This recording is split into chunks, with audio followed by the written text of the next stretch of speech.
ഇപ്പോൾ നമുക്ക് think and grow rich എന്ന പുസ്തകത്തിലെ അടുത്ത ശക്തമായ അധ്യായത്തിലേക്ക് കടക്കാം.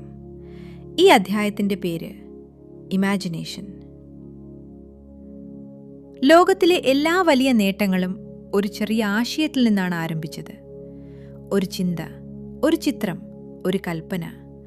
നിങ്ങൾ ഇന്ന് കാണുന്ന ഓരോ വലിയ കണ്ടുപിടുത്തവും ആദ്യമായി ഒരാളുടെ മനസ്സിൽ ഒരു ആശയമായിരുന്നു. നെപ്പോളിയൻ ഹിൽ പറയുന്നത് വളരെ വ്യക്തമാണ്. മനസ്സിൽ സൃഷ്ടിക്കാൻ കഴിയുന്നതാണ് ജീവിതത്തിൽ സൃഷ്ടിക്കാൻ കഴിയുന്നത്. ഈ അധ്യായത്തിൽ നാം മനസ്സിലാക്കാൻ പോകുന്നത് ഇമാജിനേഷൻ എന്താണ്, എന്തുകൊണ്ട് അത് വിജയത്തിന് അത്യാവശ്യമാണ്, എങ്ങനെ അത് ശരിയായി ഉപയോഗിക്കാം. ഈ ഒരു കഴിവ് കൊണ്ട് നിങ്ങളുടെ ചിന്തയും നിങ്ങളുടെ ഭാവിയും മാറ്റാൻ കഴിയും. അപ്പോൾ തുടങ്ങാം. എന്താണ് ഇമാജിനേഷൻ?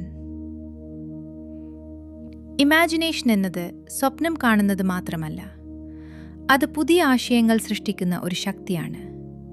നിങ്ങളുടെ മനസ്സ് ഒരു ഫാക്ടറിയാണ്. അവിടെ ആശയങ്ങൾ ഉണ്ടാകുന്നു, പക്ഷേ അത് ഉപയോഗിക്കാത്ത പക്ഷം അത് നിശ്ചലമാകും.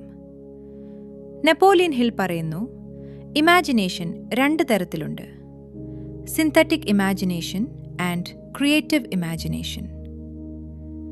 1. Synthetic imagination. ഇത് നേരത്തെയുള്ള അറിവ് പുതിയ രീതിയിൽ ഉപയോഗിക്കുന്നതാണ്. ഉദാഹരണം, നിങ്ങൾ പല സ്ഥലങ്ങളിൽ നിന്ന് വിവിധ ആശയങ്ങൾ പഠിക്കുന്നു, പിന്നീട് അവയെ കൂട്ടിച്ചേർത്ത് ഒരു പുതിയ രീതിയിൽ ഉപയോഗിക്കുന്നു. ഇത് പൂർണ്ണമായും പുതിയതല്ല, പക്ഷേ ഉപയോഗപ്രദമാണ്. 2. Creative imagination. ഇത് പൂർണ്ണമായും പുതിയ ആശയങ്ങളാണ്. ഇത് ആഴത്തിലുള്ള മനസ്സിൽ നിന്ന് വരുന്ന ശക്തിയാണ്. പല വലിയ കണ്ടുപിടുത്തങ്ങളും ഈ ക്രിയേറ്റീവ് ഇമാജിനേഷന്റെ ഫലമാണ്. ആശയങ്ങൾ എങ്ങനെ വരുന്നു? പലപ്പോഴും നിങ്ങൾ ശാന്തമായിരിക്കുമ്പോൾ ഒരു ആശയം വരാം, അല്ലെങ്കിൽ ഒരു പ്രശ്നം ചിന്തിക്കുമ്പോൾ പെട്ടെന്നൊരു പരിഹാരം കിട്ടാം. അതാണ് ഇമാജിനേഷൻ പ്രവർത്തിക്കുന്ന സമയം. പക്ഷേ പലരും അത് ശ്രദ്ധിക്കാറില്ല, അത് കുറിച്ചു വെക്കാറില്ല. അതിനാൽ ആ ആശയം നഷ്ടമാകും.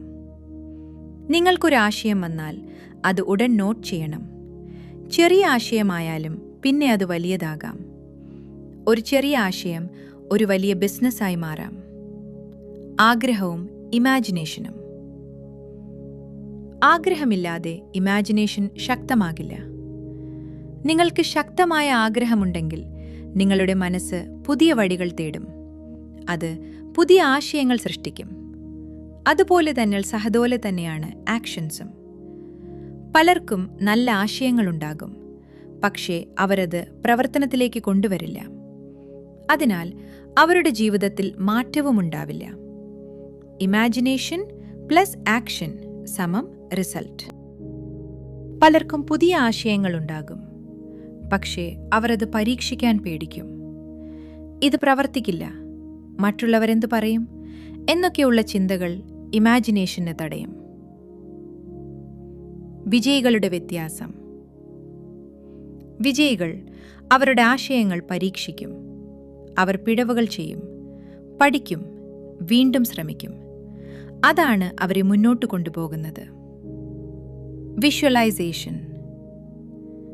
നിങ്ങൾക്ക് നിങ്ങളുടെ ലക്ഷ്യം മനസ്സിൽ കാണാൻ പഠിക്കണം. നിങ്ങൾ ആഗ്രഹിക്കുന്ന ജീവിതം സ്പഷ്ടമായി കാണണം. വീണ്ടും വീണ്ടും അത് മനസ്സിൽ കാണണം. അപ്പോൾ നിങ്ങളുടെ മനസ്സ് അതിലേക്ക് പ്രവർത്തിക്കാൻ തുടങ്ങും. ഈ അധ്യായത്തിന്റെ സാരം, ഇമാജിനേഷൻ എന്നത് ഒരു വലിയ ശക്തിയാണ്. നിങ്ങളത് ഉപയോഗിച്ചാൽ നിങ്ങളുടെ ജീവിതം മാറും. ആശയങ്ങൾ വരും, അത് നോട്ട് ചെയ്യൂ, അത് പ്രവർത്തനത്തിലേക്ക് മാറ്റൂ. നിങ്ങളുടെ മനസ്സ് നിങ്ങളുടെ ഭാവിയുടെ രൂപകർത്താവാണ്. നിങ്ങൾ ഇന്ന് ചിന്തിക്കുന്നതും നിങ്ങൾ ഇന്ന് സൃഷ്ടിക്കുന്നതും നിങ്ങളുടെ നാളെയെ നിർണ്ണയിക്കും. ഇതുപോലുള്ള കൂടുതൽ പുസ്തകങ്ങൾ കേൾക്കാൻ ഈ ചാനൽ സബ്സ്ക്രൈബ് ചെയ്യൂ. നന്ദി.